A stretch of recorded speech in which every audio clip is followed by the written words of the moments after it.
Glad to have you back. Now, is the world tethering on the brink of a full-scale trade war? Well, that depends on the angle from which you are viewing latest developments around the global economy. But America's closest allies have attacked the Trump administration for imposing tariffs on steel and aluminum imports although the U.S. government says its actions were only informed by its national security needs. Well, the tariffs are said to be impeding U.S. efforts to gain cooperation to challenge China's trade practices. Already, Canada's Prime Minister Justin Trudeau has said that the tariffs on aluminium and steel imports from Canada are an insult to the long-standing security partnership between Canada and the U.S. And we have with us in the studio researcher Cyril Abaku to talk to us more about this. Now, morning, Cyril. Good morning, you're welcome. Thank you. President Donald Trump is not afraid of a trade war. He has said it. He even said it on Twitter. But his allies, U.S.'s allies, are angry, and the ministers at the ministerial G7 meeting made it clear to the U.S. Finance Minister that they are not going to take this line, no. As a matter of fact, you know, at the latest G7 meeting, as a matter of fact, some of them started saying it was G6+1, which is to say the allies US on one side versus their leader. But I think I'm personally not so much worried, and I don't particularly think that it's going to get out of hand the way the media or some section of the media is reporting it. I think that there are some fundamental issues or indices that we need to look at. First of all is the fact that this trade war issue is a foreign policy matter, okay, for the US government, number one. Up until Trump came on board, America's trade policies or foreign policy has been dictated by ideology. But America's competitors, Russia, security-wise, and China, economic-wise, are not bogged down by any ideology anymore. They are concerned with plain naked economics. What can we get? Yes, and so where you have the threat of American threat of China, coming as a single force, you don't hear much about China's allies. You hear about Russia coming as a single force. I think America has been babysitting Europe for a long time. And so there's this feeling that, look, America can't or shouldn't go solo.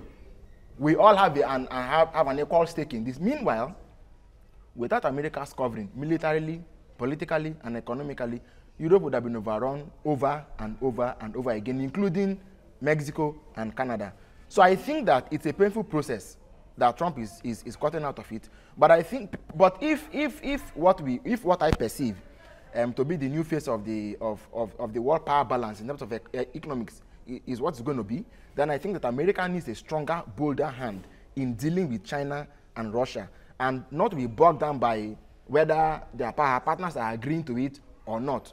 Right now, Trump's biggest, his trump card is the fact that, look, locally the economy is doing well.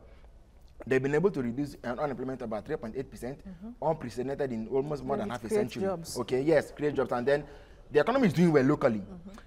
So I think on that footing, he may say he has a safe footing, but he needs better negotiation. He has chosen to go the path of America alone, America going solo. Well, yes, if we come to Mexico, we deal with you as Mexico. If we come to Canada, we do it as Canada. Yeah. That is the word, isolation. The point there is, at this point in American history, we know that he makes a promise, President Trump makes a promise, and he stands by it. These were things he said he was going to do, and he's doing them. So when it comes to that perspective, everyone is going to give kudos to him. But in the place of America across the world, because economics and politics, the political economy, you can't separate them. Yes. Can America afford to be isolated with all of the strategies that is bringing on board? Well, you are talking about being isolated, which is, I mean, like even the word of protectionism, which Claude Young has used. Okay. Again, I think it depends on where you're looking at it from. If they walk away from NAFTA, his claim is that, look, we don't need free trade, we need fair trade. Free trade is good, but we also need fair trade. Canada or Mexico makes $100 billion from them, from those importations and so on. It's fine. But I think that if America pulls out of NAFTA, walks away from these agreements and cooperations, both bilateral, trilateral corridors and so on, and even multilateral corridors and so on, and they begin to negotiate with Mexico, they have a good deal. with Canada, they have a good deal. It appears that is the road they are taking. But if in the long run, their negotiations and their discussions and their engagements begin to yield fruit, Trump is going to be a hero. Mike, what for me? Cyril, won't you think that Trump is opening U.S. up for something, for uncertainties, really? Let me put it that way. Because look at what China is doing, gaining grounds a lot on the economic aspect. And that is why it seems the U.S. is now doubling up to trying to get more allies. And then with this agenda by President Donald Trump again, don't you think U.S. could lose some allies to maybe Russia and even China? No, you see, the question is... another superpower would emerge. You see, the question is, until Trump came on board, what were policymakers in Washington doing? China was on the rise. Russia was... I think that somehow, somebody who understands the priorities is in the White House. And he understands where America should be. But we can debate all we like about his methods, okay? But the fact is that there is a place America ought to be, and it's losing that ground. Now, you look at the fact that the Europe itself or the EU, they can sit down and say, look, our ally, the US, is not playing ball as it used to play. But I'm looking at the long term, because I don't see the EU playing ball with Russia for too long. Even if things came to that, I hope you know that even in Europe, the rise of the far right is very imminent. We saw it happen in Austria. It has happened in Italy. It was almost happening in Germany. We saw it happen where again? Change. So, Change. Good. It's coming. And I can assure you that in the next 10 years, the EU can't have the common voice it's having now. So Trump's move is, for me, I think it is strategic. I can assure you that by the time he enters his second term, and economies like maybe Spain, you see where the socialist man now has been sworn in.